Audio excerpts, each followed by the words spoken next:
köprüye. Ben ayrı bu bardaklara su geçmeyi yapacağım. Ben sokacağım. Bardaklara sokacağım değil.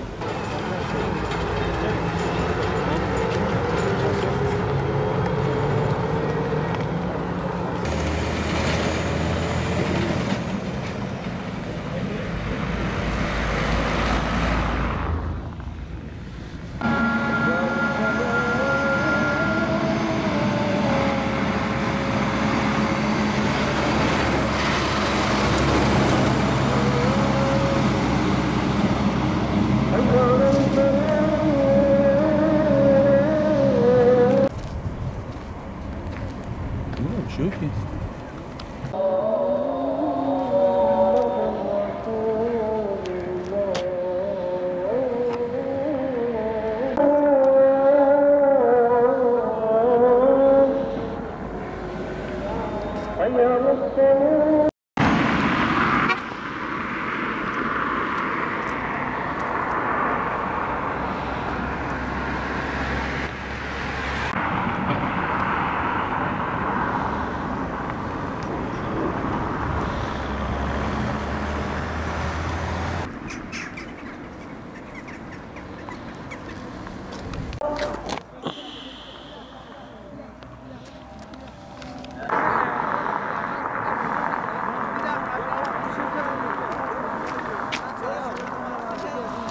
Köprü başında bir esnafım. Burada dürümcü olarak iş yerimi çalıştırmaktayım.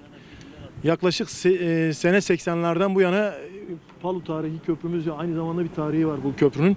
Bu köprünün yanında esnaflık olarak iş yerimi sürdürmekteyim. Geçenlerde kendi gözlemlediğim durum itibariyle köprünün ciddi bir derecede hasar aldığını gördüm. Bir ay önce ben bu duruma bakmıştım. Şimdi tekrar aynı yeri gözlemledik. Ciddi derecede bir sıkıntı var. İşte bunu yetkililere buradan duyurmak istedik. Sıkıntı, yani siz de birazdan göreceksiniz. Köprünün üzerinde hem demir kısmı hem beton kısmında hem çökük var hem de demir kısmında kayma var. Ciddi bir derecede kayma var. Bunu dile getirmek istedik. Bu köprü bizim ilçeyi bağlayan bir köprü. Yani bütün ana arter köylerin bağlantı noktası.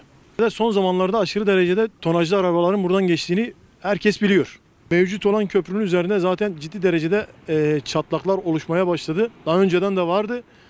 Şimdi daha bir şekilde çatlakların açık ve bariz bir şekilde görüldüğünü görüyoruz.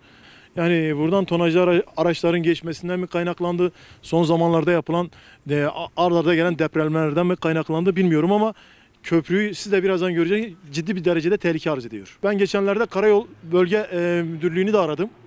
Oradaki yetkililere de bu durumu arz ettim. Ya bir vatandaş olarak bir an önce gelip köprümüze bir bakmaları, bu duruma bir el atmaları yani.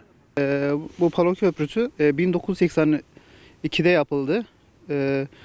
Çok eski bir köprüdür. Tabii büyük tonaç arabalar gidip gelmekte çok yorgun düşmüş depremden dolayı. Çok hasar görmüş. Yani büyüklerimizde ne bekliyoruz? Yeniden tamir ya da ne bileyim başka bir köprü yapılmasını istiyoruz.